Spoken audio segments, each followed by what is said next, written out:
Muito boa tarde a todos nós, sejamos todos bem-vindos. Eu me chamo Ednei Procópio, sou especialista em livros digitais e eu detesto ficar sentado. Só vou ficar sentado porque o microfone está chegando. O nosso objetivo aqui é levar a ideia de que o livro ainda não se tornou 100% digital, mas o livro está inserido em um contexto da era digital. Ou seja, é o livro impresso, é o audiobook ou é o próprio livro eletrônico inserido na questão da era digital. E por que na era digital? Porque nós tomamos sempre como um marco divisor na indústria de comunicação e na indústria de telecomunicações e na indústria de entretenimento e na indústria editorial a internet. A internet, ela é um divisor de águas para todos nós. A internet, ela revolucionou o mercado fonográfico, a internet revolucionou e está revolucionando o mercado de telecomunicações e, portanto, a internet é um ponto de partida, é um divisor de águas para o mercado editorial mundial. Então, a nossa workshop, a nossa conversa, a nossa palestra, na verdade, é sobre o livro inserido na era digital. E aí, a primeira questão que a gente precisa responder seria o seguinte: num contexto digital, o que é um livro? Me parece que quando o livro vai para um smartphone, para um celular, para um tablet, para um e-reader, para um notebook, para um ultrabook, para um computador pessoal e etc., parece que o livro perde aquela materialidade que ele tinha antes, quando ele era impresso. Mas, então a gente precisa perguntar, o que é um livro? O que é de fato um livro? E aí eu pesquisei bastante a respeito desse assunto e cheguei à conclusão de que um livro pode ser contido em 3 itens básicos, que seria um hardware, um software e um conteúdo. E aí o primeiro item, vocês veem lá, é o hardware. Então, assim, para nós registrarmos informação e conhecimento e para que a gente possa portabilizar e compartilhar informação e conhecimento através dos livros, a gente sempre vai precisar obrigatoriamente de um hardware, sempre. E aí, uma vez que o livro sempre necessita de um hardware, a gente pode considerar a versão impressa de um livro como sendo um hardware. Então, o papel vegetal, ele é considerado um hardware. Olá, boa tarde. E a gente ter o hardware para portabilizar o livro, essa ideia já vem da antiguidade. Então, os livros primeiros foram portabilizados em caverna, e depois foram portabilizados em pele de animais, e depois foram portabilizados em tablets de argila, em peles de couros de animais, ou até em bambu. O livro já foi papiro. Então, o suporte, ou a mídia, ou o hardware, ele vem mudando constantemente. E este hardware que a gente conhece, parece que ele é milenar, mas ele não é milenar, ele tem pouco menos de 500 anos. E no nosso país, ele tem apenas 200 anos.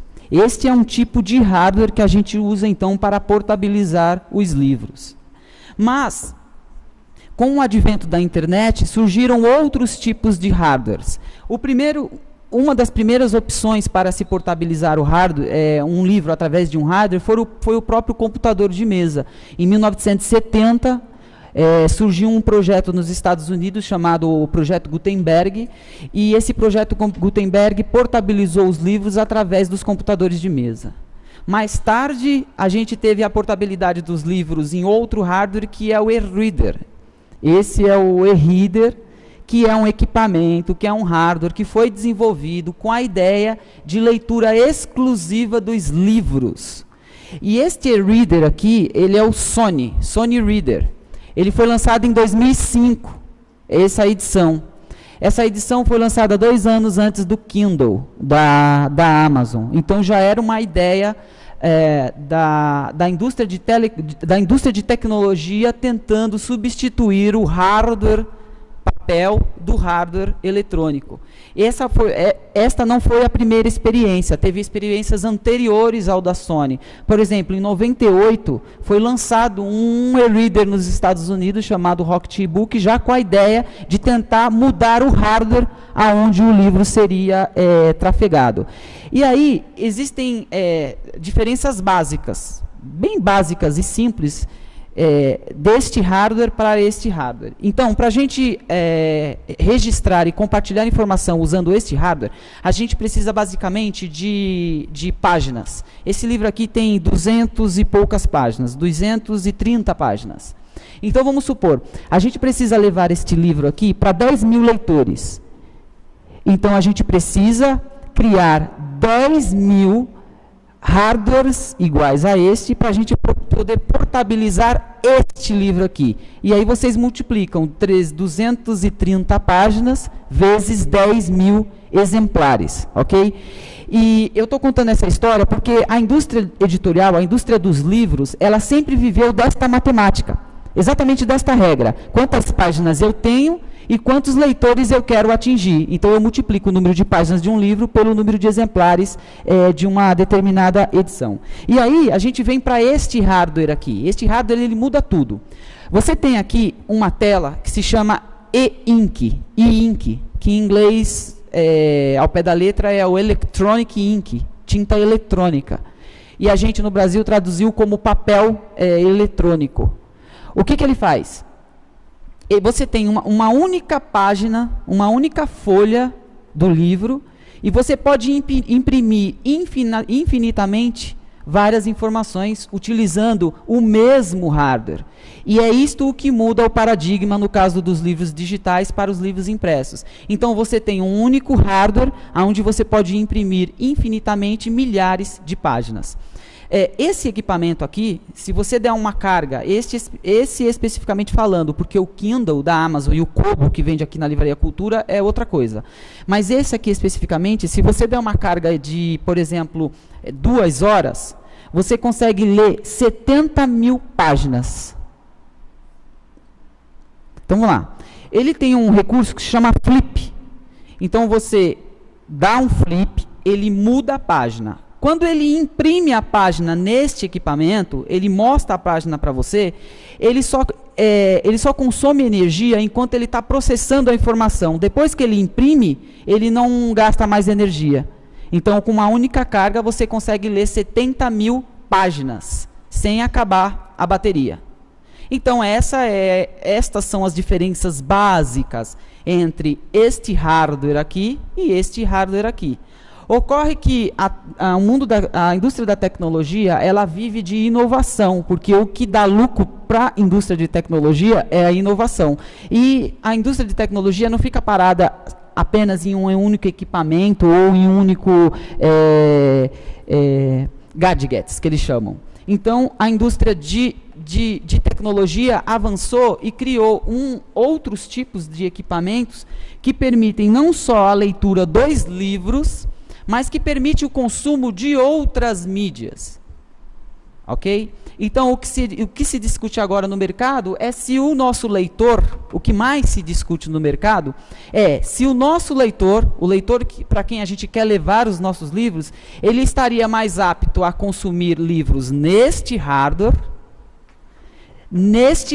que é o e-reader, que foi desenvolvido especialmente para a leitura dos livros eletrônicos, ou se eventualmente ele ia preferir este hardware aqui, que é o tablet, que serve para consumir vários tipos de mídia e não apenas os livros eletrônicos. E aí começa a bagunça, porque a indústria de tecnologia, ela gosta de ficar inventando. Então, ela inventa outros tipos de equipamentos, e esse é o smartphone. Então, o que se discute, e alguns apostam nessa tendência, é que, eventualmente, os nossos leitores estariam mais propícios a ler os livros dele em smartphones.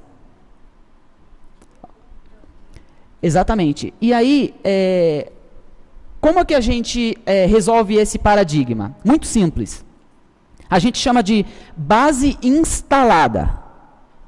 Qual é a base instalada de tablets em nosso país?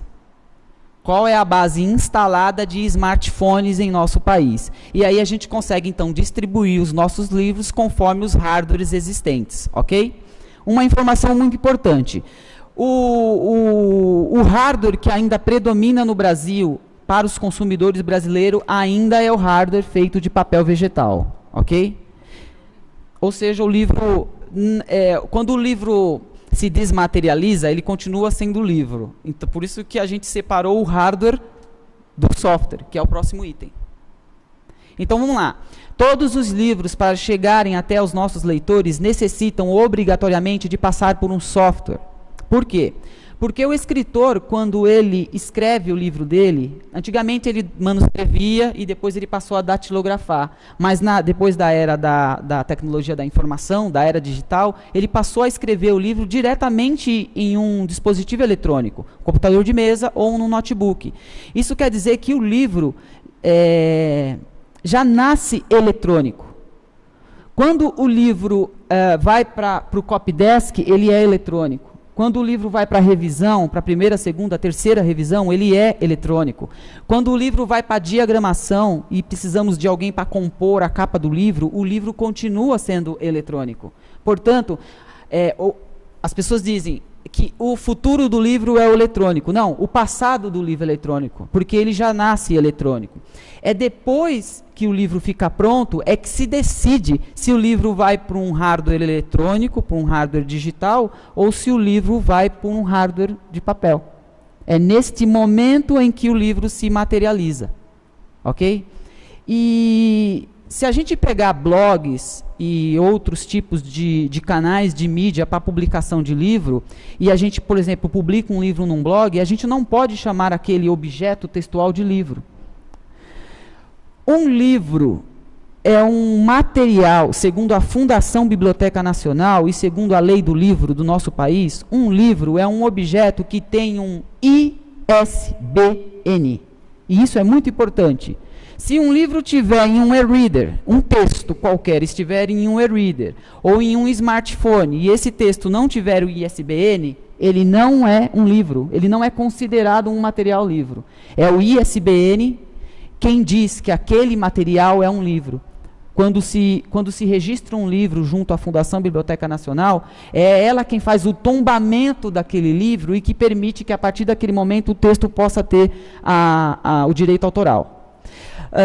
No caso dos softwares, o que está acontecendo agora é uma espécie de desintermediação do consumo e da produção dos livros. Porque se a gente produz os livros teoricamente, se a gente produz os livros digitalmente e, eventualmente, os nossos consumidores podem consumir o livro eletronicamente, então, automaticamente, você poderia dispensar esse intermediário. Isto quer dizer que você, escritor, escreve um livro num software, você utiliza um software de produção de um livro, a equipe toda utiliza um software, e quando o leitor quer comprar este livro, ele compra este livro via software. Então ele entra num website da Livraria Cultura, ou da Livraria Saraiva, ou da IBA, ou da Nuvem de Livros, ou da Barnes & Noble, Amazon, Google Play, existem vários canais de venda de livros. Ele entra e consome aquele livro eletronicamente, ele compra o livro eletronicamente. Existem alguns softwares que a gente chama de aplicativos, que são os softwares utilizados para a leitura do livro em vários hardwares diferentes. Este é um exemplo. Temos aqui um software utilizado para a leitura dos livros eletrônicos. Então, se o leitor compra o livro eletronicamente e ele tem um aplicativo para ler a leitura eletronicamente, você elimina toda a parte de hardware de papel vegetal da cadeia produtiva do livro. Ok? Mas, independente do hardware e independente do software, para nós do mercado editorial, principalmente os escritores, o que mais importa é o conteúdo. Então, para nós, editores, Para nós, livreiros, distribuidores, bibliotecários, escritores, jornalistas, formadores de opinião, o que importa no nosso business, no nosso negócio, é o conteúdo. Nós podemos continuar discutindo a questão da base instalada do hardware, se o leitor vai querer o papel ou se o leitor vai querer o eletrônico. A gente não vai chegar a lugar nenhum com essa discussão. Ok? E se a gente pode continuar discutindo se um software é melhor em detrimento de outro. Por exemplo, se um software da cultura poderia ser melhor do que um aplicativo de leitura da Amazon e vice-versa. Ok? Estas demandas é de fora para dentro. É o consumidor quem decide se quer ler um livro num hardware papel ou num hardware eletrônico. O que nós do mercado editorial precisamos fazer é entregar este conteúdo naquele hardware e naquele software que o leitor quer ler. Por favor, senhor. A precificação é idêntica para qualquer veículo ou não? Não é idêntica. E quem determina? É o editor, ou o autor, ou ambos, ou o mercado? Então vamos lá. O mercado não determina. O mercado ele ajuda a determinar. Então, por exemplo, no Brasil nós temos um acordo, não é regra e não é lei, tá? Não é regra e não é lei. O que existe é um acordo comercial, aonde, por exemplo, as livrarias ficam com 50% do preço de capa. Não importa se é o digital, não importa se é o papel, ok? 50% a livraria. De qualquer um, não importa, porque a gente está falando de conteúdo. Lembrem-se sempre disso. Nós estamos falando que 50% do preço de capa do conteúdo fica com a livraria. É disso que nós estamos falando. E aí começa a discussão interna entre o escritor e a editora. É um acordo interno entre os dois, mas onde o editor é quem bate o martelo. É o editor, é a editora quem define qual é o preço de capa de livro. É sempre a editora. Não existe lei que obrigue a cadeia produtiva a especificar um preço único para o livro. O que existe é o seguinte, é a lei de livre mercado. O que a lei diz é: quem explora comercialmente uma obra é a editora. Portanto, a editora pode colocar o preço de capa do livro, ok? A diferença básica é a seguinte, reza a lenda que o livro eletrônico seria mais barato do que o livro em papel. Alguém concorda com isso?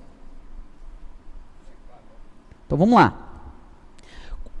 O tempo que o autor utiliza para pesquisar e compor os seus personagens e cenários, o custo de hora é o mesmo? O custo para fazer o copydesk é mais caro ou mais barato? É o mesmo. E o custo de revisão? É o mesmo. E o custo de composição, tipografia e diagramação? É o mesmo. E o custo para você pagar o diagramador ou o ilustrador se um livro for ilustrado? É mais barato ou mais caro? É o mesmo valor. Então, e o custo para se emitir uma ficha catalográfica junto à Câmara Brasileira do Livro? Mesmo valor. Não existe diferença entre o impresso e o eletrônico. Seria uma boa ideia. O ISBN custa R$12 lá na Fundação Biblioteca Nacional, o mesmo custo. Então a gente chega à conclusão de que não é verdade que para se produzir um livro eletrônico seja mais barato do que o papel.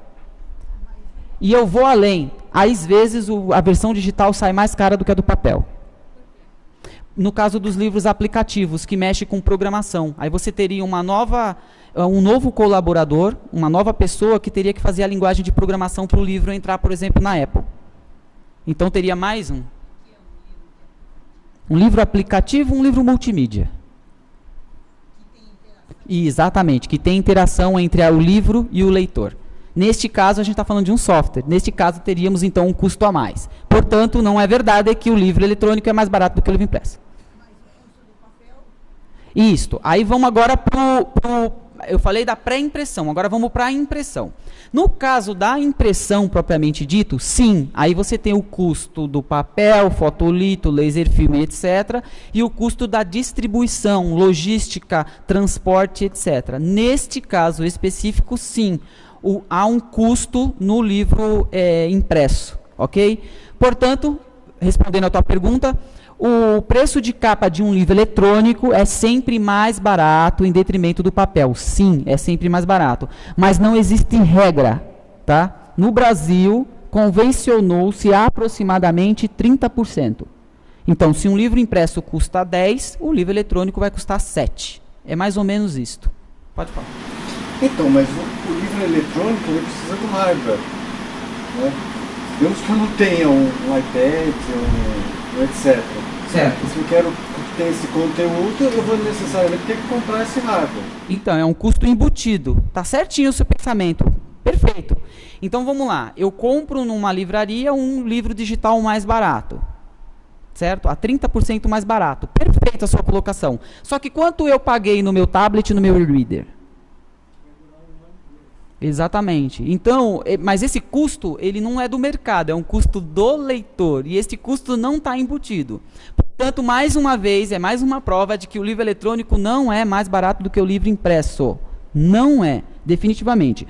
O que acontece é o seguinte, o consumidor é que quer pagar mais barato pelos livros. É isso que está acontecendo. E não é pelo livro eletrônico. O consumidor quer pagar mais barato por qualquer coisa, incluindo os livros. Então, a lógica é a seguinte. Bem, se nós tínhamos os discos, e os discos eram caros, e agora nós temos o MP3, e o MP3 é barato, bem, nós tínhamos os livros eram caros. Agora nós temos o livro eletrônico, queremos o livro eletrônico barato. Então, é uma pressão externa ao mercado, é o consumidor quem está querendo que seja mais barato. Isso não quer dizer que o mercado editorial vai apoiar essa iniciativa. Existe uma livraria aqui no Brasil que está cobrando, às vezes, mais caro na versão eletrônica. Com o objetivo de não canibalizar a versão impressa. Tudo bem? Ok? Bom, como eu disse, a internet, ela mexe com a cadeia produtiva de qualquer indústria. E aí, no caso do livro, a gente chama de cadeia produtiva do livro. A cadeia produtiva do livro, que é o mercado editorial, é composta de agentes. E estes são os agentes: autor, a editora, a gráfica, a distribuidora, a biblioteca, a livraria, os formadores de opinião, que é a mídia, os jornalistas, e o leitor. A gente chama de cadeia produtiva do livro.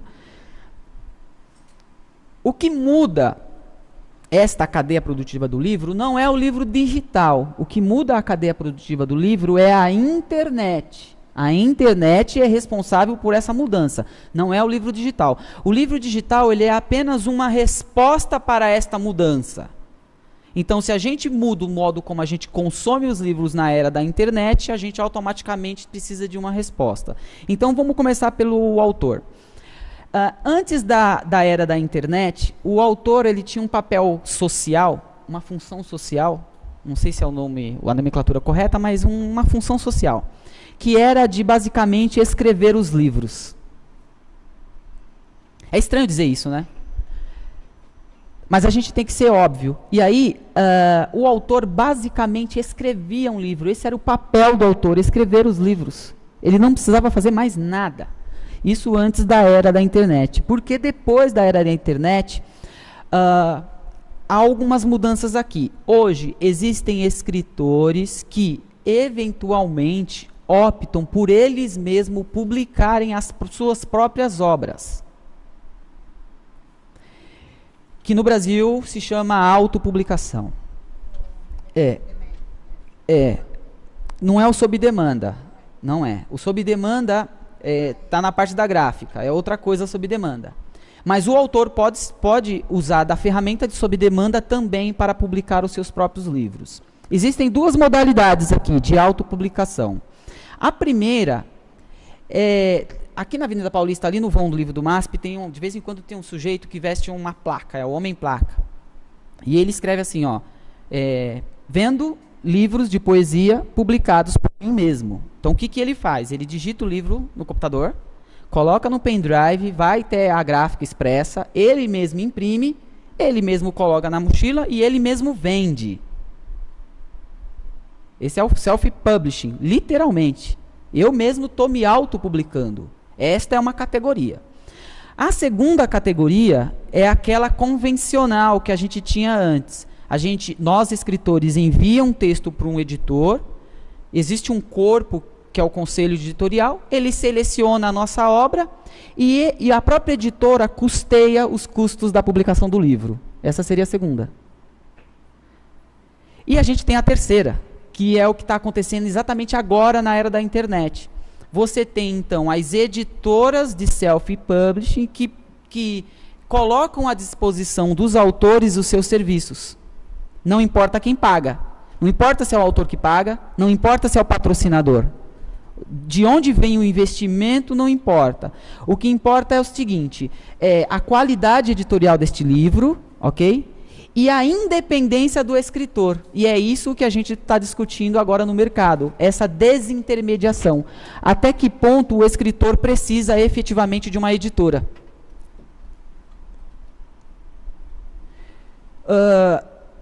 Alguns escritores, eu vou mostrar para vocês um site de um escritor que é um exemplo muito, muito, muito perto do que a gente está discutindo. O escritor J. Modesto. Então vamos lá. Ele tem, segundo o website dele, ele tem, deixa eu ver quantas obras.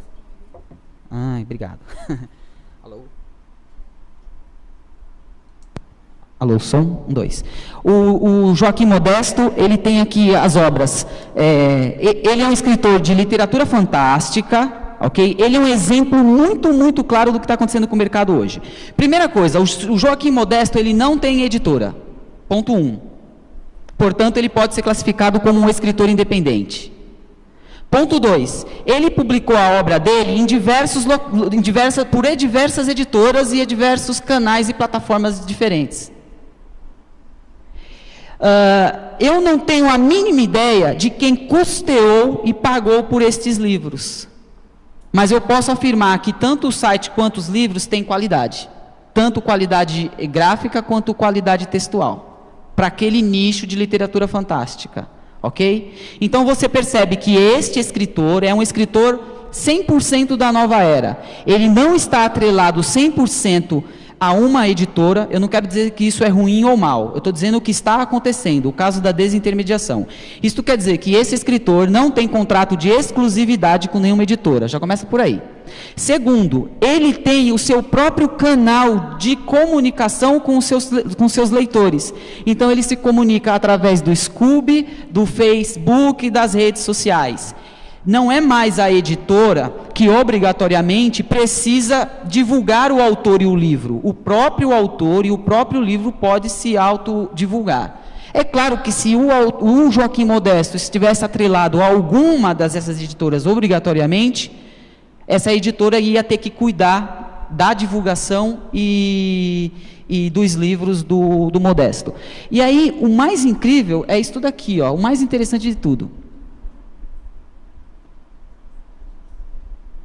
Esse é um livro do Joaquim Modesto. Olha que bacana. Este site não foi feito por uma editora. Não foi feito pela editora do autor. Este site foi feito pelo próprio autor que contratou uma agência. Isso quer dizer que ele está cuidando dos próprios negócios dele. Isto é um verdadeiro self-publish. Self-publish não é você pagar para o outro publicar teu livro. A autopublicação é você cuidar da sua própria carreira. E aí, ó, ele está dizendo o seguinte, que o leitor dele, no site dele, pode comprar o livro dele nesses locais. Olha que legal. Isso é comunicação com eficiência, tá? E é isto que a internet está fazendo por nós. Isso não tem nada a ver com livro eletrônico. Isso são as possibilidades que nós temos. Mas o Modesto pode, se ele quiser vender o livro eletrônico dele, ó, por exemplo. Deixa eu ver se ele tem algum livro eletrônico aqui. Esse livro foi publicado pela Giz Editorial. Este outro livro não foi publicado pela Giz Editorial, foi publicado pela Livros. E aí você tem aqui, ó, na Saraiva, você pode comprar o livro eletrônico. Olha que legal.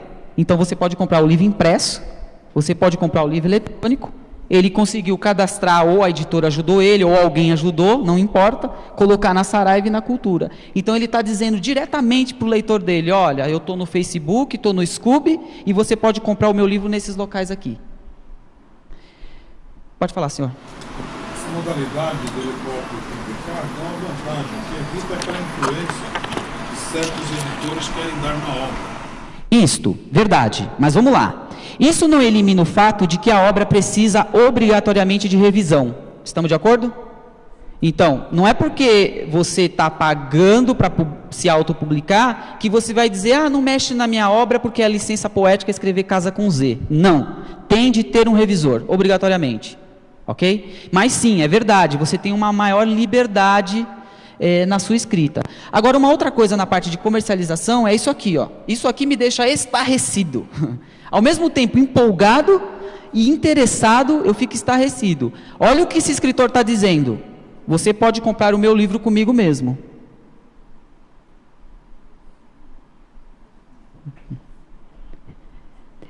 Se não fosse a internet, isso nunca poderia ser feito. Ponto.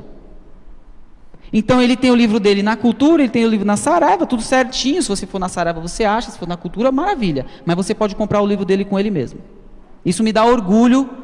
Oi? E com autógrafo. E talvez você possa até ligar para ele e dizer, Modesto, me vende mais barato que a Cultura. Quer dizer que ele rolou um sistema que a pessoa não está tão... Isto. É porque, nesse caso específico, existem sistemas que terceirizam o caixa. Então você paga para o caixa, você consumidor. E isso já está se tornando comum. O consumidor já está, o consumidor já está preparado para comprar via internet. Os números mostram isso, ok? E aí é o Modesto que manda o livro para você. Não estou dizendo que o Modesto deva vender só ele os livros dele. Ele tem que colocar na Cultura, sim, e tem que colocar na Martins Fonte, na Nobel, etc. Mas ele também pode ele mesmo vender. Na verdade eu parei numa frase que você falou, depois o resto parece que não fez muito sentido. Você mostrou o site dele e falou que os livros dele têm qualidade dentro do nicho que ele está atuando, mas quem determinou essa qualidade? Isso eu não entendi. Assim, quem está falando que esses livros, eles são... Não, a gente está falando de livros aqui, eu não consigo. Qual que é o seu nome? Separar. É Fernando. Fernando, vamos lá, olha. Eu conheço algumas plataformas de self-publish. Eu entendi bem o que você quis dizer. Eu quis complementar assim com a editora, né? A editora, de certa forma, ela dá um selo. Isso. Além do que o senhor aqui falou, que eu acho correto, que muitas vezes o editor ele quer avançar um pouquinho no papel de autor também, né? No que o autor Sim, faz. é a curadoria. Ele pode avançar do modo errado e pode avançar do modo certo. Isso. A revisão é outra coisa. A revisão, sabe, qualquer um não. Tem profissionais específicos, mas o editor ele tem um papel importantíssimo. O que um editor... Revisão, eu acho que você está falando é o editor fazer a revisão, né? Não, eu não estou falando de revisor, não. Estou falando de edição de texto mesmo. Copydesk, preparação de texto. Não estou falando de revisão. Todos os livros têm de ser revisados, ponto final. Mesmo que a lei lá o novo acordo ortográfico tenha sido postergado, tem de fazer revisão, não importa. Mas com relação à edição, é o seguinte, vamos lá. A gente não pode discutir ainda, infelizmente, a qualidade desse texto. Não podemos ainda. Porque está havendo efetivamente uma desintermediação. O que a gente precisa se perguntar é o seguinte, você precisa do editor para comercializar os teus livros ou você precisa do editor para editar os teus livros? Duas perguntas, vamos separar, né, o joio do trigo. Na primeira, você não precisa do editor. Existem muitos copydesks no mercado que você pode contratar e ter a mesma qualidade. Leitores críticos, preparadores de textos, né, copydesks e editores, que podem fazer isso no modo self-publishing, ok? Com a mesma qualidade. Ocorre que... A palavra que está me complicando um pouquinho. Porque, por exemplo, a qualidade da Companhia das Letras é diferente da qualidade de uma outra... Então, não vamos... Não é questão de qualidade, é questão de princípios, por exemplo. Eu estou entendendo o que você está dizendo. Você está dizendo que se a Companhia das Letras pegou o livro é porque o livro é bom. Se a Companhia das Letras não pegou é porque não é bom. Não, é o que eu senti. Mas vamos lá. E, tudo bem, vamos por cenários então. Então você é o J. Modesto e você mandou o teu livro para a companhia para qualquer editora, eu não quero citar o nome. Você manda para uma editora convencional, tradicional. Sabe o que acontece com o teu livro? Ele entra numa pilha de livros, de originais, que vai até o céu, que nem o estagiário lê mais, acho que nem o porteiro, o próprio porteiro já pega e já leva lá e coloca lá. Esta é a verdade. O que as editoras tradicionais fazem não é a seleção destes livros. O que ela está fazendo é curadoria de conteúdo. Ela vai atrás do título, se é relevante segundo os próprios critérios dela, e ela está correta no trabalho dela, não estou dizendo que ela está errada, certo? Ela mesmo pega aquele livro, acredito nesse livro, vou fazer a qualidade editorial e vou publicar. O exército de reserva de 10 mil escritores estão lá naquele armazém, guardado lá, e eles não leem. Eu vou repetir, não leem, ponto final. Aí, 7 meses depois, bom, eu quero te responder até o fim. 7 meses depois, a autor recebe uma carta assim: caro Ednei, seu livro é muito bom, parabéns, mas eu não vou publicar teu livro. É disso que eu estou falando. Não estou dizendo que o livro do Ednei é bom ou que o livro do Ednei é ruim. Eu estou falando de processo, não estou falando de qualidade. Porque se a gente for discutir qualidade, a gente vai ficar aqui até o final da vida. É isso aí, eu estou falando de processo. Se os livros que estão no blog, no Twitter, no Facebook e em todos os canais são bons ou não, eu não vou discutir ainda. Porque eu vou te responder, não são livros bons, são textos ruins. Porque os escritores não estão preparados ainda para essa liberdade que a internet impõe. Exatamente. Assim como tem muito livro ruim que a Companhia das Letras publicou e que ninguém sabe porque ninguém leu. Por favor. Falando dessa liberdade, aí cai, não que eu estou defendendo a forma digital, mas cai na liberdade que certos tradutores fazem de acharem-se coautores. Tem essa liberdade. Qual a sua graça, por favor? Júlio. Como? Júlio, mas aí a gente tem um porém, se você me permite já... Só finalizando, que eles dão uma, entre aspas, uma licença poética de acrescentar ou até alterar o texto do autor e achar que está tranquilo. Isso. Então, dessa forma, ele publicando independentemente, ele vai ter um público que talvez aceita e outros que vão odiar. Mas aí a gente tem um critério muito importante, tá? Então vamos lá. A gente está falando de obras estrangeiras para serem traduzidas. Tudo bem? Quando um autor traduz um livro, ele sim é coautor pela lei. Ele é coautor. Mas tem uma coisa interessante. Ele só pode pegar livros de terceiros e traduzir se ele tiver autorização. Isso já é um critério que resolve. Estou dizendo de um ponto específico, talvez algum aqui até conheço, em que tradutores, eles alteram o que interpretam, o que o autor original quis dizer. Isso. Quem é considerado coautor você tem com relação a detalhes. O senhor tem toda a razão, tanto é que a tradução do Pequeno Príncipe nunca mudou. Ela foi considerada como uma ótima tradução e ficou como aquela que deve ser. Mas, por exemplo, eu tenho uma edição do Senhor dos Anéis, de 70 e alguma coisa, que a Terra-média era chamada de Terra do Meio, pelo tradutor. Então, tem razão. Mas isso está numa discussão muito textual, entende? Ela está antes do livro ser publicado. Ela está bem antes. Então, o escritor tem que tomar esses cuidados. Antes da publicação. Antes do acordo comercial com a editora. A parte textual, ela realmente é separada. Se você não quer que o editor se intrometa no teu livro, então você faça um trabalho independente. Porque se você for numa editora convencional, ele vai se intrometer no teu livro. Porque este é o trabalho do editor. O que se discute no mercado é o seguinte: a gente precisa ou não do editor? Ou de um corpo editorial? Bem, eu vou dizer da minha própria resposta. É claro que nós precisamos de um corpo editorial. Eu não sei quem vai bancar esse corpo editorial, mas que nós precisamos dele, nós precisamos. Ou editora ou outro. Exatamente, mas alguém precisa ser remunerado. E aí a gente vem para o segundo aqui, que é a publicação. Ó. Antes da era da internet, o livro era encaminhado para o que uma editora publicasse. O escritor, ele não tinha muita opção.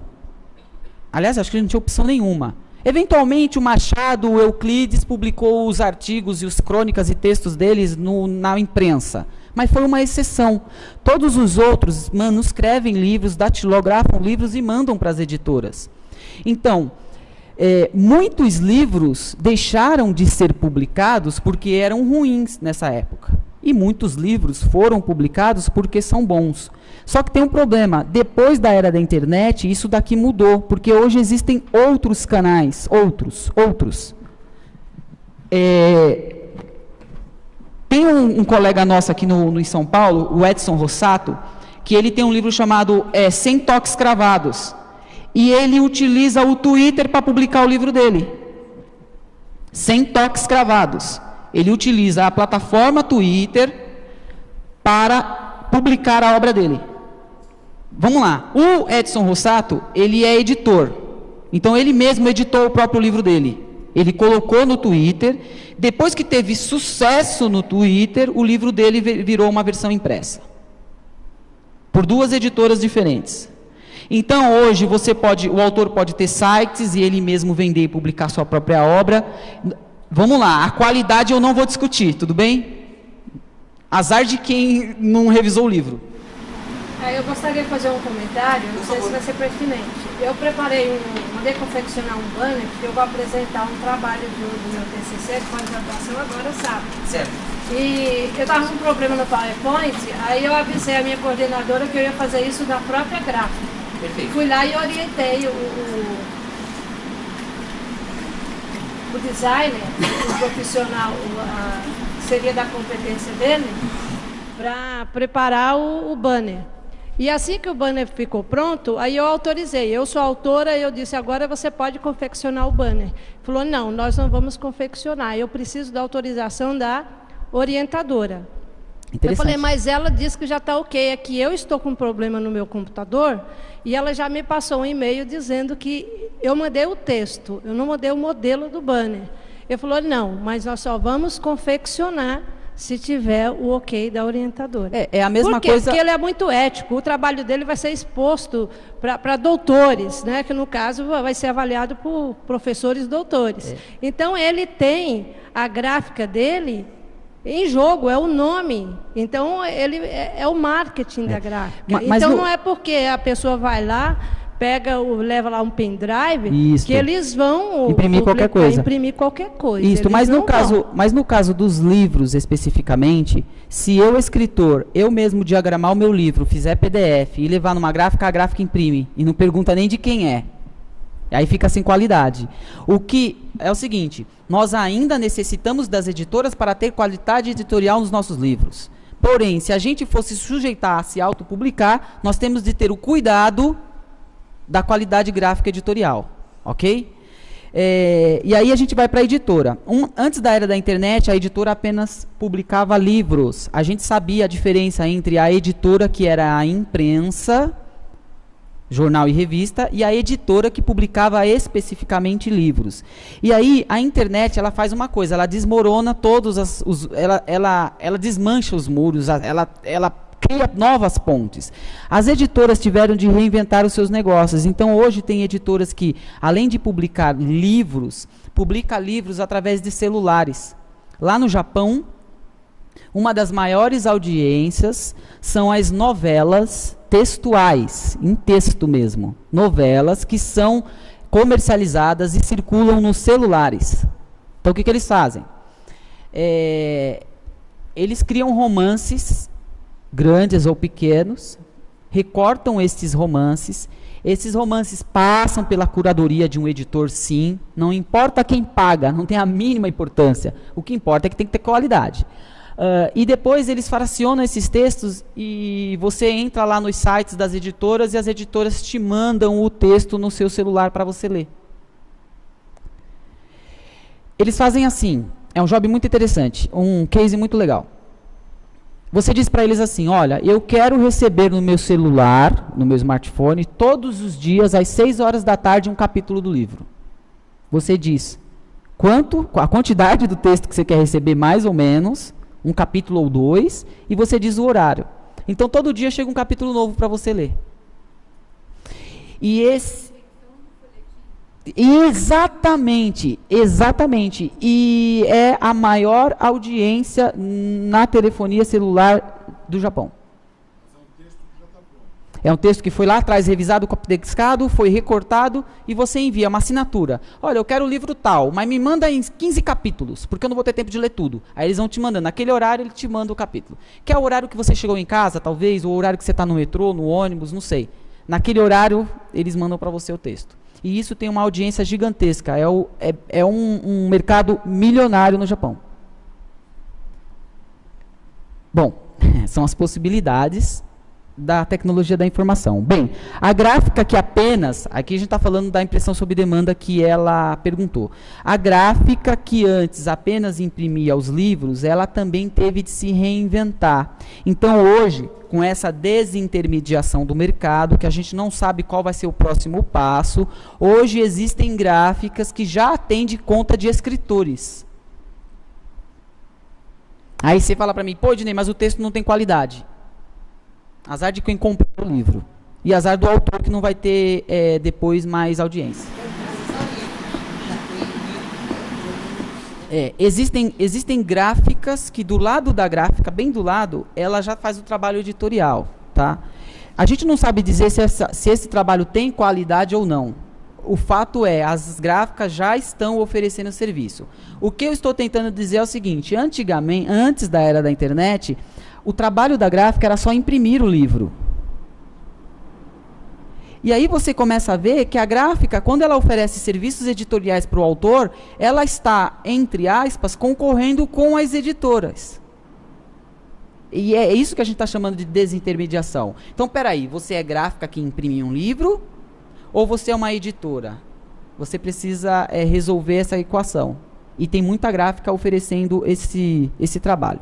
E aí, para piorar a situação, existem algumas gráficas que são novas plataformas digitais mesmo, não posso citar o nome, infelizmente, mas que também comercializam o livro. Espera aí, calma. Vamos com calma, porque senão vai ficar muito confuso. Então, você é uma gráfica que imprime o livro. Esse era o seu papel. Aí você fala para o autor, eu imprimo o teu livro, mas eu também diagramo. Você passou a oferecer serviços editoriais para o autor. E aí você fala, não, mas vamos fazer o seguinte, eu não vou só imprimir para você não, eu também vou entregar para o seu leitor. Ou seja, é a gráfica infiltrando no papel que era antes da livraria. Por que que isso aconteceu? Internet de novo. Então vamos lá. Isso. Aí a gente não sabe exatamente quem é aquele cara. Existem pelo menos 3 cases no Brasil que faz isso. É uma gráfica. 4? Pois é, olha. O que ocorreu foi o seguinte. Vou começar da livraria para a distribuidora. Quem vende livro é a livraria. Antes da era da internet. Quem vendia pão era a padaria. Quem vendia perfume era a perfumaria.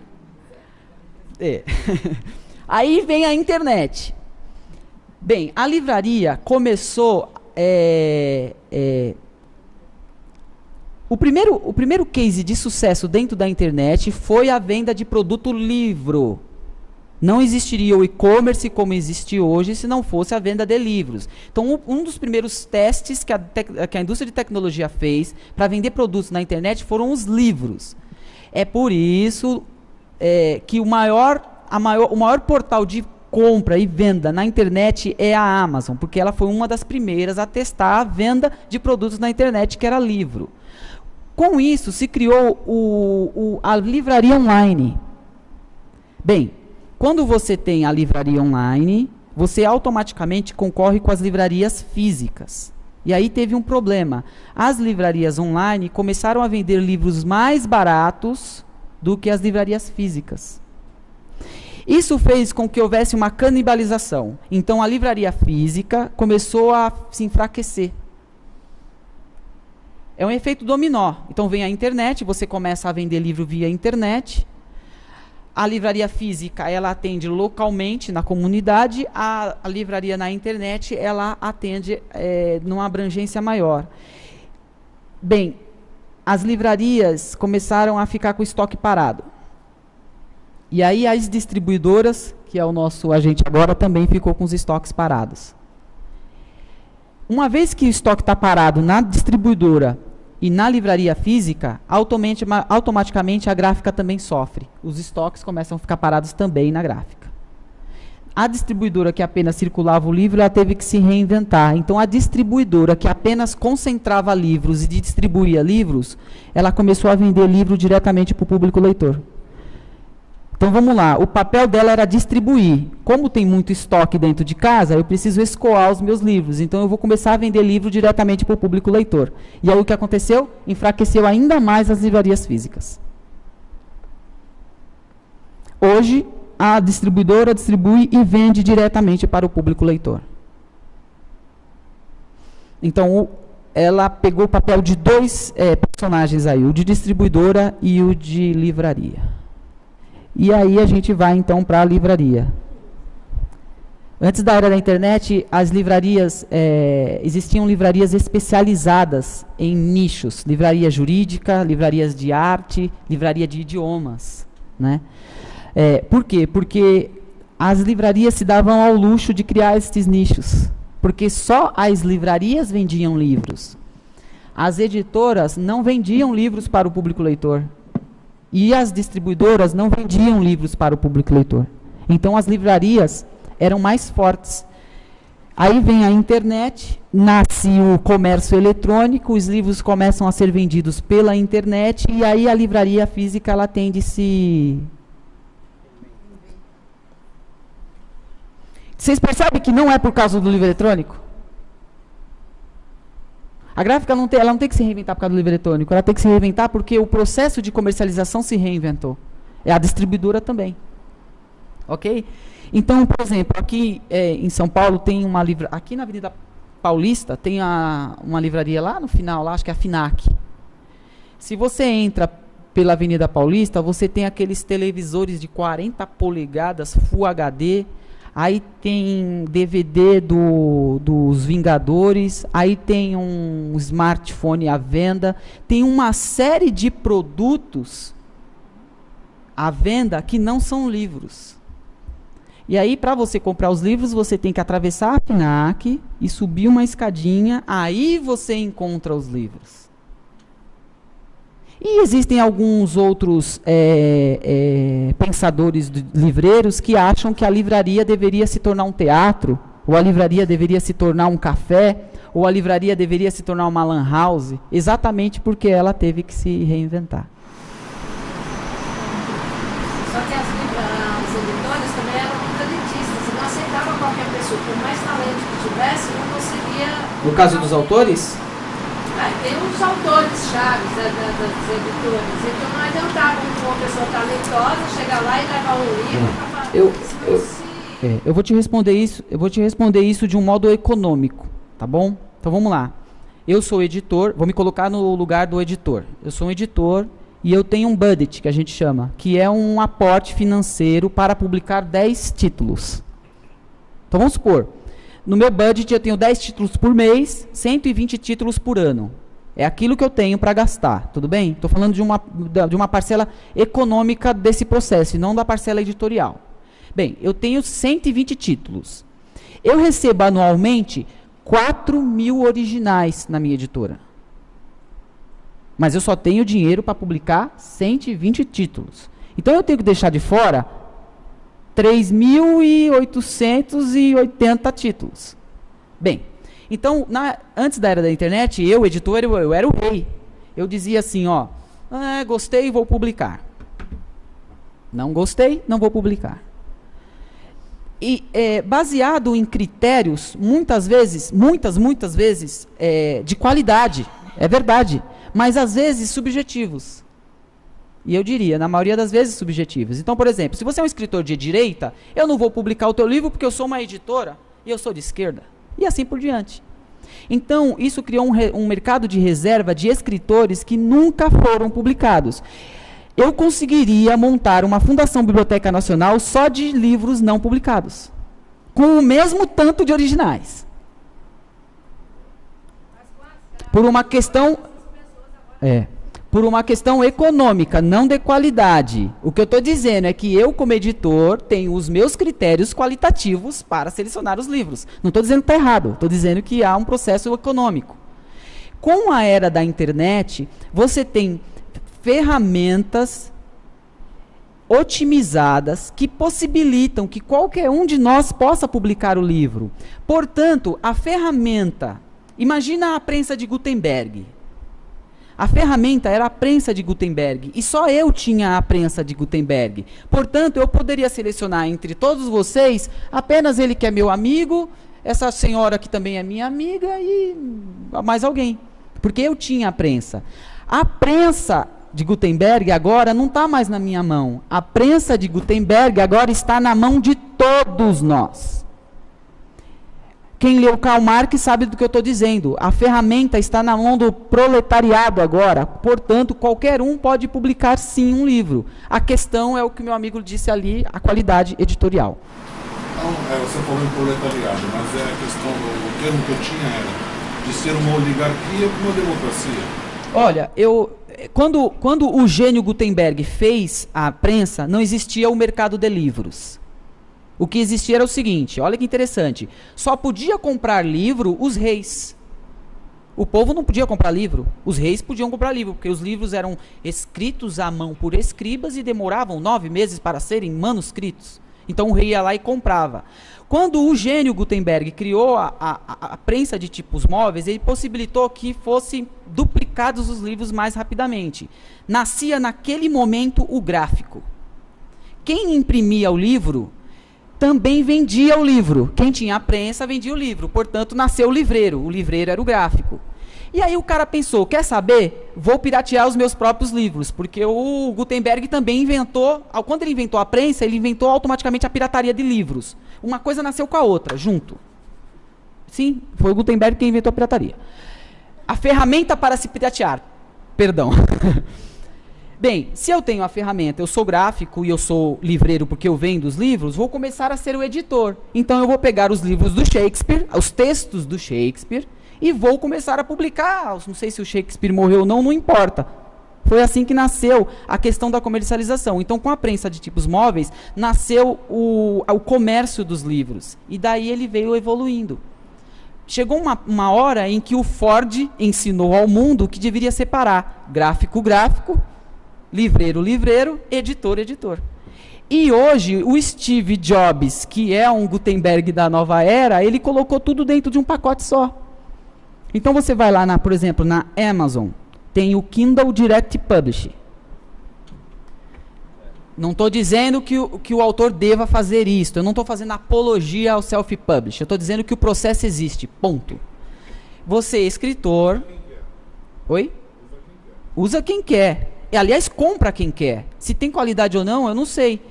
Mas vamos lá, eu, escritor, posso ir até a Amazon ou até a Amazon, acho que é um exemplo o melhor que tem. Eu subo o meu livro no Direct Kindle Publish. Automaticamente, este livro já está à venda para os 500 mil pessoas que têm o Kindle na América.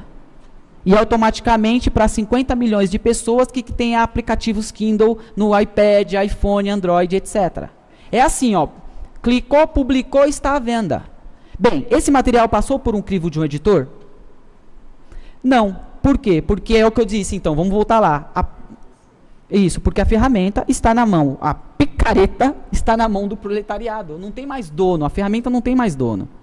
A Amazon, ela compartilhou essa ferramenta com todos nós. Se o livro tem ou não qualidade, eu não sei, mas nós temos alguns dados. Existe uma moça chamada Amanda, que por sinal, não grava, por favor, ela escreve muito mal. Ela é americana, ela criou livros de literatura fantástica, ela mesmo colocou no KDP para venda direto para o público. Bem, vamos lá. Aí, lembra que eu disse que tem aquele pensamento de que os livros têm de ser baratos? O que ela fez? Como ela não tinha o editor para dizer para ela que o livro tem que ser caro, ela mesmo vendeu os livros dela mais barato. Pois bem, quando ela colocou este livro à venda na Amazon, foi numa época em que a Amazon não tinha muito conteúdo de autores novos. Então ela estava no tempo certo, na hora certa, no lugar certo. Os leitores que estavam com o Kindle na mão viram o lançamento dela e como o livro dela custava $1,99 de dólar, foram lá e começaram a comprar. Bem, ela vendeu 1 milhão de exemplares do livro dela no Kindle. Amanda, sem ter nenhum editor. Agora, ela não escreve bem, ela é uma escritora nova, precisa aprender, precisa ler, precisa criar, etc. Se ela mandasse o livro dela para o Ednei, que é editor, ele publicaria? Não, pode ser. Se pagar, eu publico. Aí é que tá. A gente tem que perceber algumas coisas e começar a separar, né? Quem banca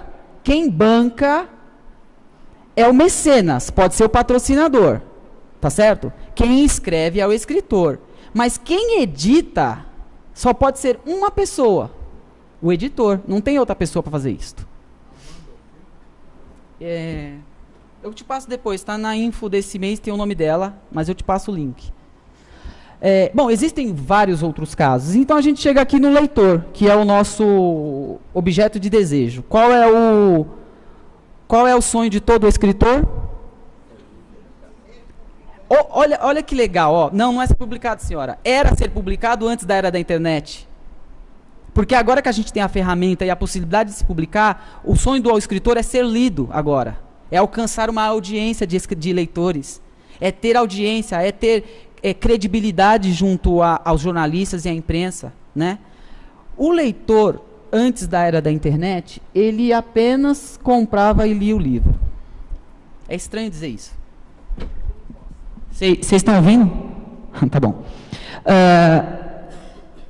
É assim, ó, se o leitor... Eu sou um empresário do mercado de livros, então, para mim, empresário, capitalista, se ele só comprasse, para mim já estava bom, não precisava nem ler.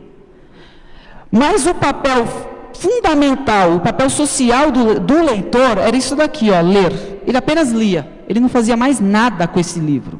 Ele pegava o livro, lia e colocava na estante. 2 anos depois, 3 anos, ia lá, pegava, lia de novo. Gostava, fazia anotações. Bem, isso antes da internet. Porque esse leitor, ele mudou, porque o consumidor também mudou. Então, ele lê, com certeza ele lê. No Brasil, nós somos 90, segundo dados lá do Retratos da Leitura, nós somos 90 milhões de leitores. Mas nós somos aproximadamente 40 milhões de consumidores de livros. Então, sim, nós lemos. Não é verdade que brasileiro não lê. É outra mentira contada várias vezes que se torna uma verdade. Sim, brasileiro lê. É fato que o brasileiro lê. O que o brasileiro não faz é consumir livros. Existem 2 diferenças aí. Consumir é uma coisa, ler é outra. Brasileiro lê. Ele hoje interage mais e ele opina sobre este livro. Como que ele faz isso? Ele pega um livro de vampiro, por exemplo, Crepúsculo. Ele lê o livro, esse jovem, aí ele entra numa rede social, pode ser o Livreiro, o Scooby, a Livros, o Facebook, pode ser qualquer rede social, e ele diz assim para o amigo dele, olha, acabei de ler o Crepúsculo e eu adorei, esse livro é ótimo, mudou a minha vida. E aí ele tem uma audiência, o livro em si tem uma audiência perante esses leitores. Esse é o leitor dos novos tempos. E este é o leitor com que nós, escritores, temos de estabelecer uma comunicação, não importa a nossa plataforma de escrita. Pode ser técnico, pode ser de literatura, pode ser de literatura infanto-juvenil, pode ser livro de romance, poesia, contos, etc. A gente tem que alcançar este leitor aqui, ó. É este leitor que a gente tem de alcançar. Aqui no Brasil, quando foram lançados os livros do Harry Potter, eles foram lançados com um hiato de tempo. Então, eles publicavam o livro lá em inglês, 1 ano depois o livro estava aqui em português. O Harry Potter, ele tem uma história muito legal, porque ele levou muitos jovens a lerem os livros. Jovens que nunca tinham lido livros, teve contato com o livro através do Harry Potter. Então, podemos dizer e afirmar que o Harry Potter foi um formador de leitores. Porque depois que acabou a saga, esse jovem ficou querendo ler mais coisas. Então ele teve que procurar outras alternativas de leitura, porque ele adorou ler aquilo dali. Isso. E vamos lá, não vamos discutir qualidade literária, pelo amor de Deus, porque nem gosto, porque é uma porta de entrada, né? E aí teve uma época em que eles lançavam o inglês e lançavam aqui na Cultura a versão em inglês também, simultaneamente.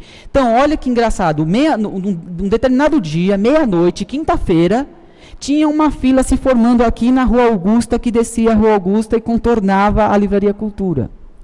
Aí você fala, peraí, o que está acontecendo? É o novo lançamento do Paulo Coelho? É o novo lançamento da Zíbia Gasparetto? Ou é o novo lançamento do padre Marcelo Rossi? Não, era de um livro em inglês. Esse é o leitor novo. Uma fila para ler livro em inglês? Nossa, nós nunca vimos isso. Esses são os efeitos da globalização. E aí esse jovem, ele faz o seguinte, ele lê o livro em inglês, e ele quebra o livro, ele parte o livro. É isto que acontece com o jovem de hoje. Ele parte este livro em capítulos, entrega para os amigos e diz assim para os amigos, vamos traduzir o Harry Potter porque a editora disse que vai levar 9 meses para ficar a edição em português pronta. Uma semana depois, o Harry Potter está disponível em língua portuguesa num site chamado Scribd. Para download de graça, pirata, sem avisar os editores. Bom, aí a editora pensa, bacana, legal, eles estão querendo em língua portuguesa, então vamos ser mais rápidos, concordam? Vamos ser mais rápidos. Traduzir não é fácil, não é? Porque senão acontece o que o Júlio falou aqui, ó, o tradutor vai alterar a obra. Então precisa de mais tempo para traduzir, mas vamos menos tempo. 8 meses depois, a editora lança um livro em língua portuguesa. De novo, a fila se forma na Livraria Cultura. E se a gente for tirar fotos, a gente vai perceber que são os mesmos fãs do Harry Potter. Bem, aí ele lê o livro em língua portuguesa. Na época era o Orkut. Aí ele vai lá no Orkut e cria uma comunidade chamada Eu Odeio a Editora Tal. Por que ele odeia a editora tal? Porque, segundo ele, a tradução da editora ficou muito ruim. Esse é o leitor dos novos tempos. Bem, portanto, o livro que era só isto, ele teve de se reinventar. Então vamos lá, vamos corrigir a nossa rota aqui. Não é o livro digital que mexe com o mercado editorial. Quem mexe com o mercado editorial é a internet. O livro digital é uma resposta do mercado editorial a esta revolução digital que está posta. Então, portanto, se os olhos dos leitores, dos consumidores, estão voltados para as telas, então vamos lá, a gente tem tela de laptop, notebook, ultrabook, tablets, smartphones, relógio, até aquelas telinhas do forno micro-ondas. Quando a gente chega em casa, a gente liga uma tela. A gente vai no cinema, a gente vê uma tela. Quando a gente está no metrô, a gente vê telas passando.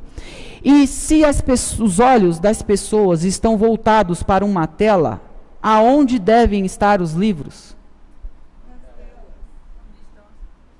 Aonde estão os olhos das pessoas?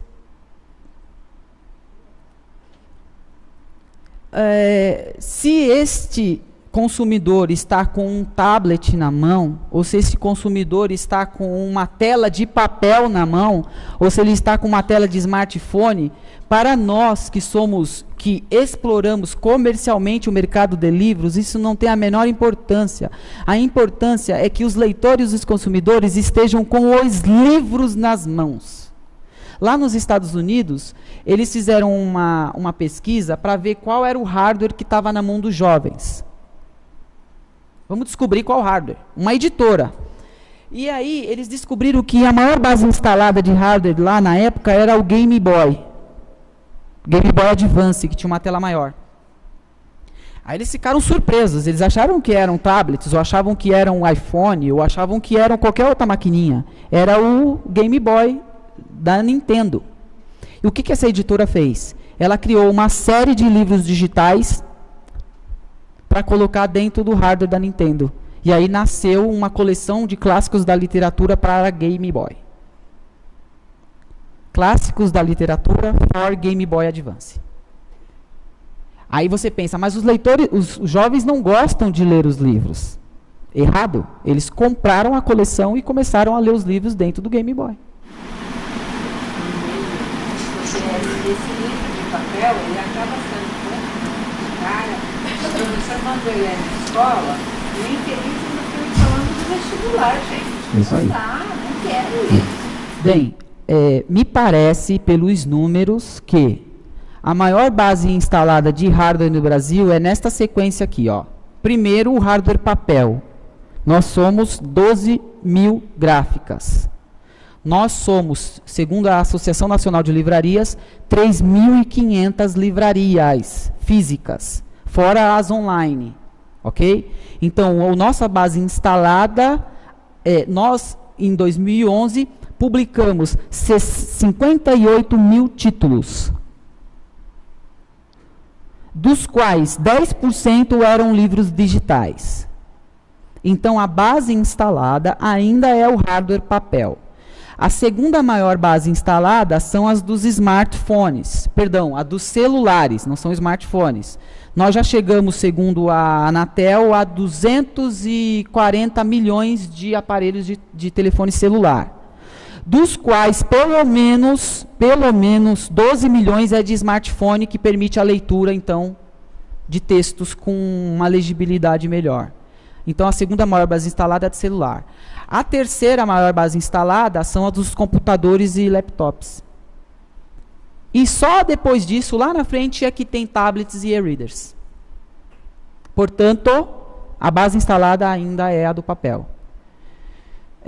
Quem define aonde vai ler o livro é o consumidor. Se ele um dia resolver ler livros em papel, nós, escritores, vamos ter de continuar publicando os nossos livros em papel. Ok? Já está acabando o meu tempo.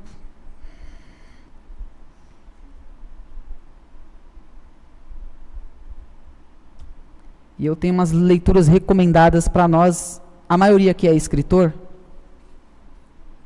Quantos são escritores? Muito bom.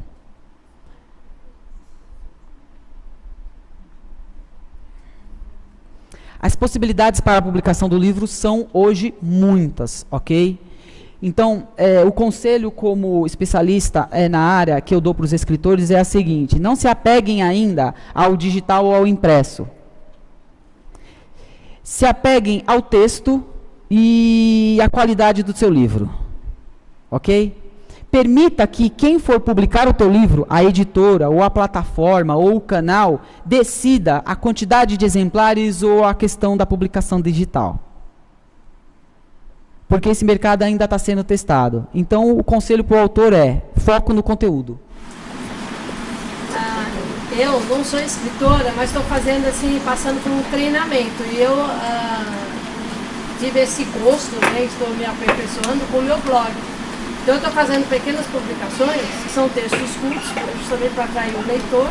Pretendo transformar o meu trabalho de conclusão de curso de pós-graduação num livro pequeno, vou fazer uma gráfica. E eu acho que a internet veio para realizar sonhos também. Eu queria dar só mais um exemplo.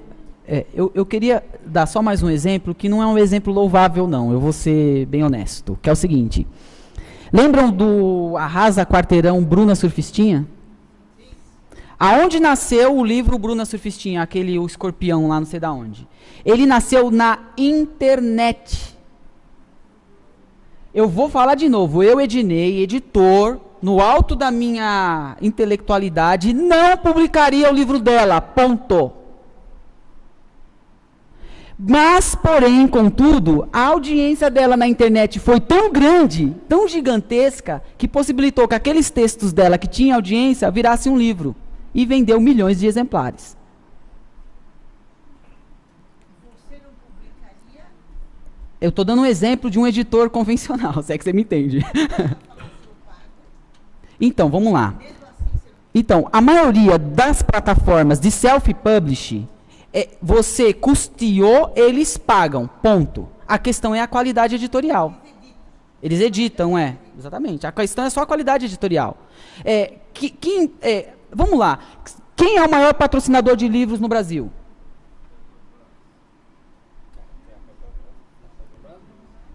Governo brasileiro. É o maior patrocinador. Porque parte das compras dos livros são governamentais. Portanto, a gente pode dizer que o governo é quem mais custeia os livros no Brasil. A outra parte é custeada pelas próprias editoras. Tudo bem? É verdade dizer que são as editoras convencionais que pagam pelos livros? Não. Eu vou dizer quem paga pelos livros. Quem paga pela publicação dos livros são os escritores e os livros que as editoras vendem. O próprio lucro da venda dos exemplares banca os novos exemplares. Então, quem banca não é a editora, é a venda do exemplar que banca. Portanto, quem banca é o autor. Faz sentido para vocês? É isso, gente. Por favor. Só uma pergunta. Você tem essa, para quantificar, da pessoa ir até uma editora, e tem muitas aí, que você tem até preço. Você vai fazer um livro de tantas páginas, tantos exemplares, custa X.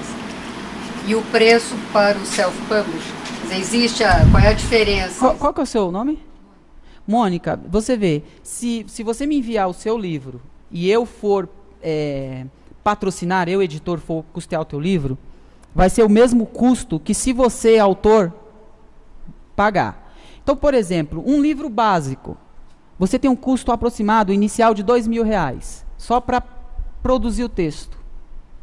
2.000, aproximadamente 2.000.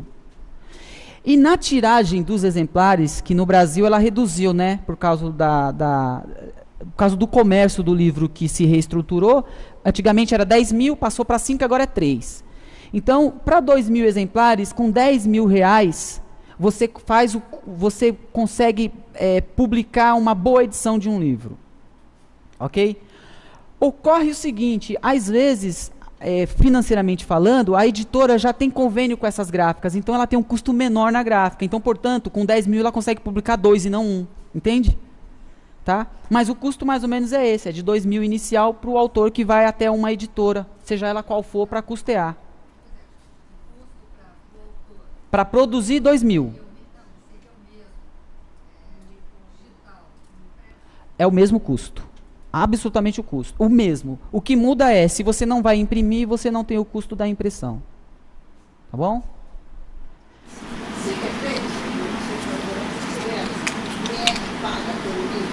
Então, é que a gente tem a noção de que quem custeia o livro na editora tradicional é a editora. Não é a editora. Quem paga são as vendas dos livros. Se as editoras não venderem os livros, elas não têm como pagar novos livros. Quem paga é o autor e o livro. Eu não devia estar dizendo isso em público, mas é a verdade. Eu custeio novos livros com a venda dos livros anteriores. Quem paga é o leitor e o autor e o livro, e não a editora. O senhor ia dizer alguma coisa? Isto. Vamos lá, boa. Livro no Brasil é caro? Quem acha que o livro no Brasil é caro?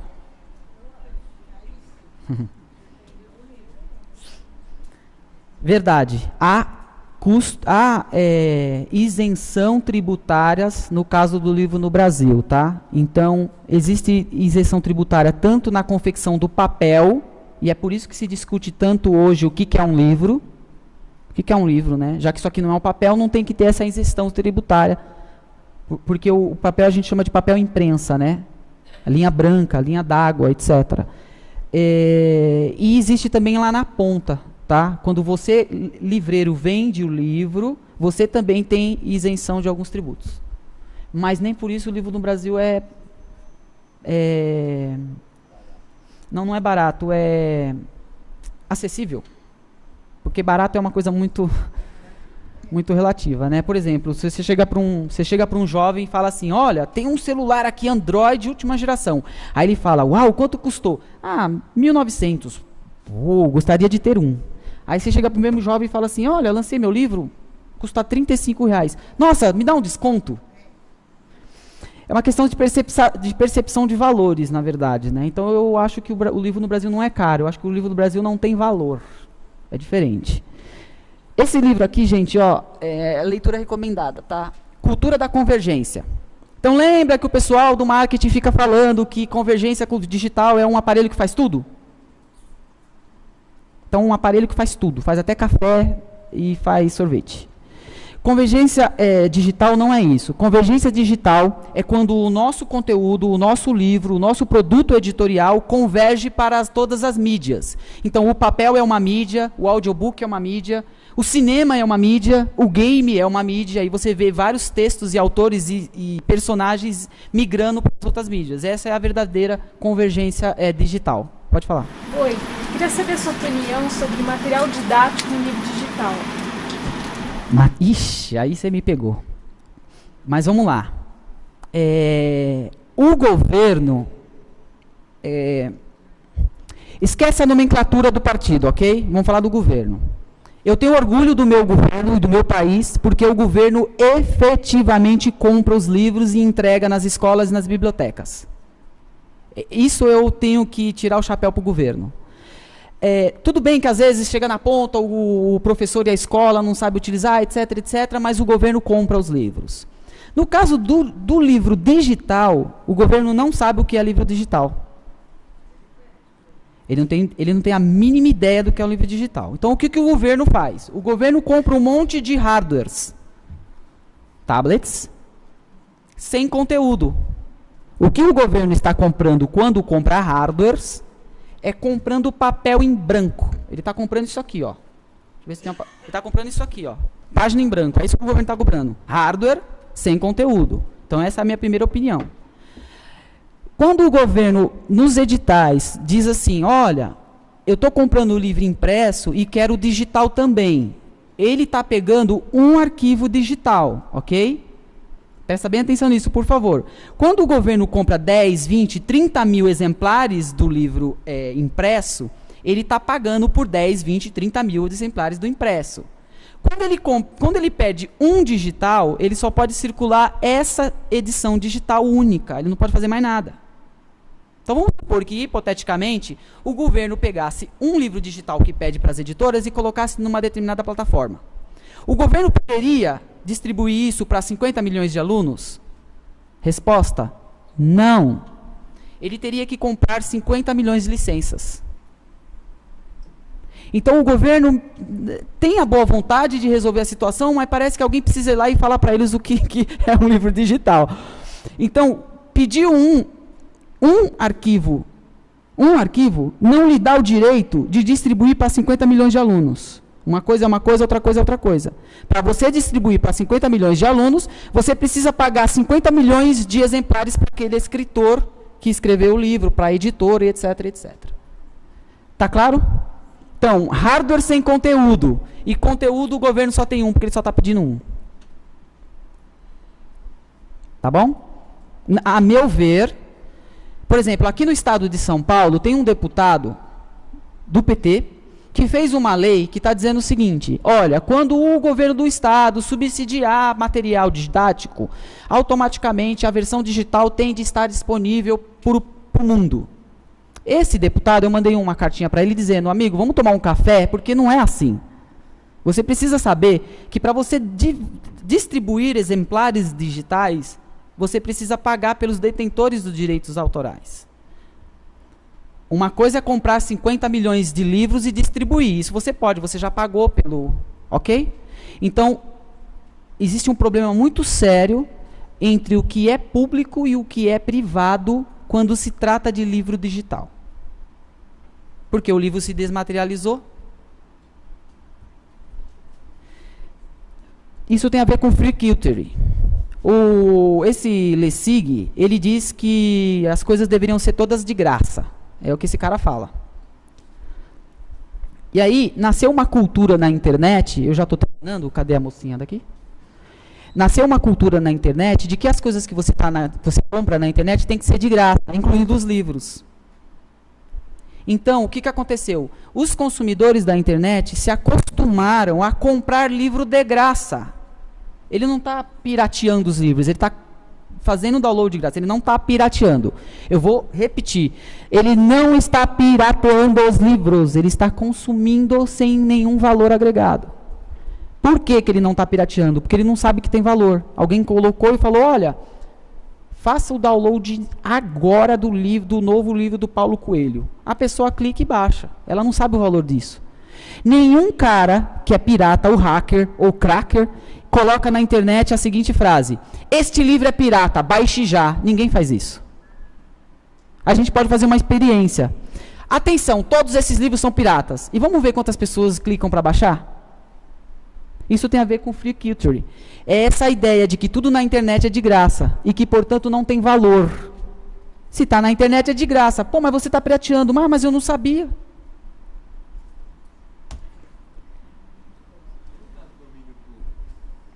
O domínio público,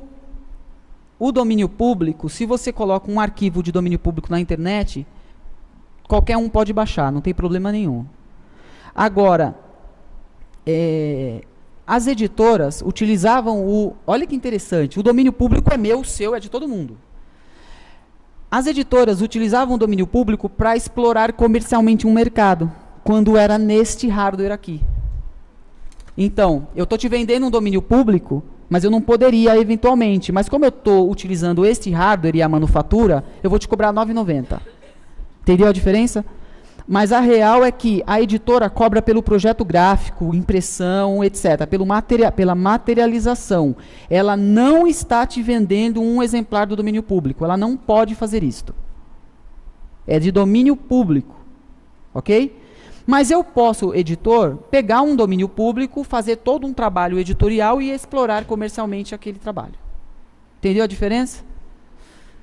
Esse free, o Chris, que é o cara lá da cauda longa, ele diz que no futuro tudo vai ser de graça.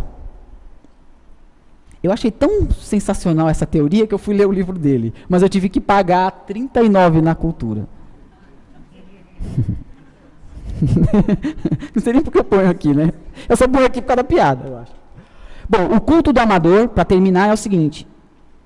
Ele diz, esse Andrew, ele pegou uma teoria da biologia de um biólogo que os caras falaram assim, e se a gente colocasse, já estou terminando, tá?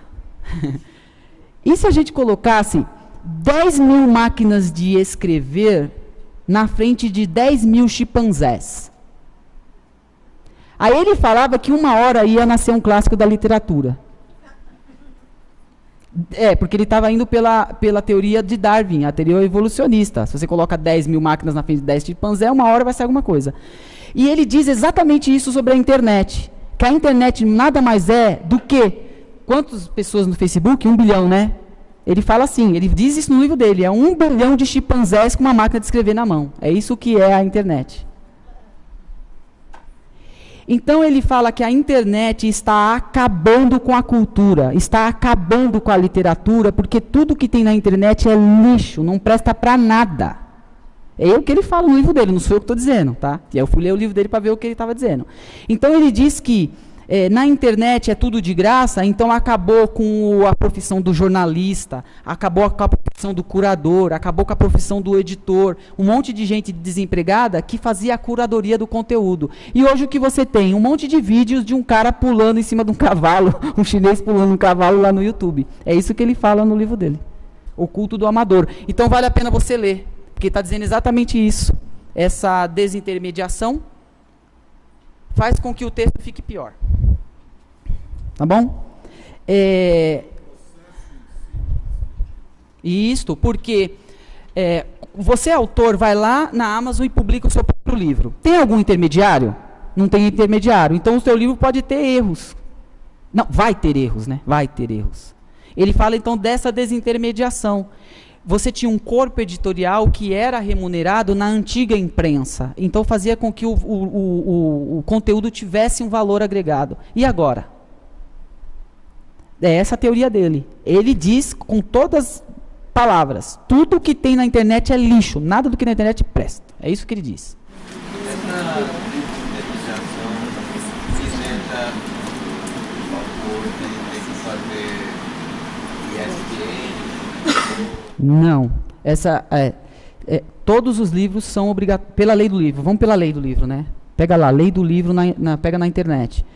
A lei do livro diz, o livro tem que ter ISBN, o livro tem que ter ficha catalográfica. Então, por exemplo, se você quiser publicar teu livro num post, se não tiver ISBN, não é livro, é um lambi-lambi. Mas se tiver ISBN, é um material publicado em um post. Porque o ISBN, ele separa o material do conteúdo. Então, se você mandar teu livro lá, ele vai colocar tablet, PDF, HTML5, EPUB, ele vai colocar exatamente a designação da onde o livro está sendo publicado. Não, se não tiver ISBN, você corre o seguinte risco. O que é um livro? Livro é um cara que tem ISBN. Se não tem ISBN, não é um livro, é qualquer outra coisa. Aí vamos supor que você publica o teu livro na Amazon e tem 1 milhão de cópias vendidas.